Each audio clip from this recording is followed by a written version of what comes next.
ਅੱਜ ਇੱਕ ਵਾਰੀ ਫਿਰ ਤੋਂ ਪੰਜਾਬ ਇੰਸ਼ੋਰੈਂਸ ਤੋਂ ਸੰਦੀਪ ਅਹੂਜਾ ਜੀ ਕੁਝ ਇੰਸ਼ੋਰੈਂਸ ਦੇ ਟਿਪਸ ਲੈ ਕੇ ਹਾਜ਼ਰ ਨੇ। ਵੈਲਕਮ ਕਰਦੇ ਹਾਂ ਉਹਨਾਂ ਦਾ। Ahuja ji welcome to our studio. Thank you Sanjeev ਅੱਜ ਜੀ। ਸਾਡੇ ਦਰਸ਼ਕਾਂ ਨੂੰ ਮੌਰਗੇਜ ਇੰਸ਼ੋਰੈਂਸ ਦੇ ਬਾਰੇ ਜਾਣਕਾਰੀ ਦਿਓ। ਜ਼ਰੂਰ ਜੀ। ਪੰਜਾਬ ਇੰਸ਼ੋਰੈਂਸ ਕੋਲ ਨਵੇਂ ਤਰੀਕੇ ਦੀ ਮੋਰਗੇਜ ਇੰਸ਼ੋਰੈਂਸ ਆਈ ਹੈ। ਜਿਵੇਂ ਕਿ ਤੁਸੀਂ ਸੰਜੀਵ ਜੀ ਪੁੱਛਿਆ ਸੀ ਕਿ ਮੋਰਗੇਜ ਇੰਸ਼ੋਰੈਂਸ ਬਾਰੇ ਦੱਸੋ, ਮੈਂ ਦੱਸਣਾ ਚਾਹਾਂਗੀ ਕਿ ਸਭ ਤੋਂ ਪਹਿਲੇ ਰਿਕਮੈਂਡ ਕਰਦਾ ਕਿ ਹਾਲੇ ਤੱਕ ਜਿਨ੍ਹਾਂ ਨੇ ਵੀ ਮੋਰਗੇਜ ਇੰਸ਼ੋਰੈਂਸ ਨਹੀਂ ਲਈ, ਸਪੈਸੀਫਿਕਲੀ ਜਿਨ੍ਹਾਂ 'ਤੇ ਕੋਈ ਲੋਨ ਜਾਂ ਕਰਜ਼ਾ ਚਾਹੇ ਬਿਜ਼ਨਸ ਦਾ ਜਾਂ ਘਰ ਦਾ ਹੈਗਾ, ਕਿਉਂਕਿ ਇਹ ਬੜੀ ਵੱਡੀ ਲਾਇਬਿਲਿਟੀ ਹੈ ਤੁਹਾਡੇ 'ਤੇ ਔਰ ਕਾਫੀ ਵੱਡੀ ਤੁਹਾਡੀ ਇਨਵੈਸਟਮੈਂਟ ਹੈ। ਜੇ ਤੁਸੀਂ ਇੱਦਾਂ ਦੀ ਕੋਈ ਇੰਸ਼ੋਰੈਂਸ ਨਹੀਂ ਕਰਵਾਈ, ਰੱਬ ਨਾ ਕਰੇ ਕੋਈ ਮਿਸਹੈਪ ਹੁੰਦਾ, ਜੇ ਫੈਮਿਲੀ 'ਚ ਕੋਈ ਡੈਥ ਹੋ ਜਾਂਦੀ ਹੈ ਜਾਂ ਕੋਈ ਡਿਸੇਬਿਲਿਟੀ ਹੋ ਜਾਂਦੀ ਹੈ ਤਾਂ ਡੈਫੀਨੇਟਲੀ ਪਿੱਛੇ ਫੈਮਿਲੀ ਨੂੰ ਕਾਫੀ ਸਫਰ ਕਰਨਾ ਪੈ ਸਕਦਾ ਹੈ। ਅਤੇ ਮੋਰਗੇਜ ਇੰਸ਼ੋਰੈਂਸ ਇੱਕ ਐਸੀ ਇੰਸ਼ੋਰੈਂਸ ਹੈ ਤੁਹਾਨੂੰ ਪ੍ਰੋਟੈਕਸ਼ਨ ਦਿੰਦੀ ਹੈ, ਪਰ ਇੱਕ ਫਾਈਨੈਂਸ਼ੀਅਲ ਇੰਸਟੀਚਿਊਟ ਤੋਂ ਇੰਸ਼ੋਰੈਂਸ ਨਾ ਲੈ ਕੇ ਇੱਕ ਪਰਸਨਲ ਇੰਸ਼ੋਰੈਂਸ ਲਿੱਤੀ ਜਾਏ ਤਾਂ ਕਿ ਉਹਦਾ ਬੈਨੀਫਿਟ ਕੀ ਹੈ, ਤੁਸੀਂ ਆਪਣੀ ਮਰਜ਼ੀ ਦਾ ਬੈਨੀਫਿਸ਼ਰੀ ਚੂਜ਼ ਕਰ ਸਕਦੇ ਹੋ। ਪ੍ਰੀਮੀਅਮ ਵੀ ਕਾਫੀ ਅਸੀਂ ਜਿਵੇਂ ਘੱਟ ਕਰ ਸਕਦੇ ਹਾਂ।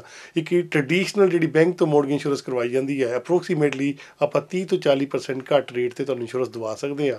ਔਰ ਉਹਦੇ ਵਿੱਚ ਜਿਵੇਂ ਮੈਂ ਦੱਸਿਆ ਕਿ ਬੈਨੀਫਿਸ਼ਰੀ ਆਪਣੀ ਮਰਜ਼ੀ ਦਾ ਹੈ। ਹੋਰ ਤਾਂ ਹੋਰ ਜਿਵੇਂ ਜਿੰਨੇ ਦੀ ਇੰਸ਼ੋਰੈਂਸ ਕਰਵਾਈ ਹੈ ਉਨਾ ਹੀ ਅਮਾਊਂਟ ਤੁਹਾਨੂੰ ਤੁਹਾਡੀ ਫੈਮਿਲੀ ਨੂੰ ਮਿਲਦਾ ਹੈ, ਚਾਹੇ ਮੋਰਗੇਜ ਕੱਲ੍ਹ ਨੂੰ ਘੱਟ ਵੀ ਰਹਿ ਜਾਂਦੀ ਹੈ ਜੇ ਤੁਸੀਂ ਕੋਈ ਪਰਸਨਲ ਇੰਸ਼ੋਰੈਂਸ ਕਰਵਾਈ ਹੈ।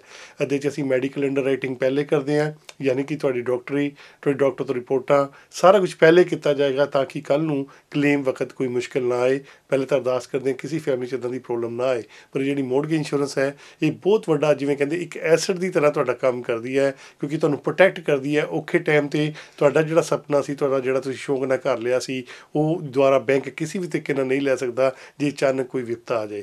ਇੱਦਾਂ ਦੀ ਕੋਈ ਇੰਸ਼ੋਰੈਂਸ ਕਰਵਾਉਣੀ ਹੋਏ ਤਾਂ ਜ਼ਰੂਰ ਸਾਨੂੰ ਤੁਸੀਂ ਕਾਲ ਕਰ ਸਕਦੇ ਹੋ। ਸਾਡੇ ਐਡਵਾਈਜ਼ਰ ਤੁਹਾਡੇ ਘਰ ਆ ਕੇ ਥੋੜ੍ਹੇ ਪੈਸੇ 'ਚ ਵਧੀਆ ਇੰਸ਼ੋਰੈਂਸ ਲੈਣ 'ਚ ਤੁਹਾਡੀ ਹੈਲਪ ਕਰ ਸਕਦੇ ਨੇ।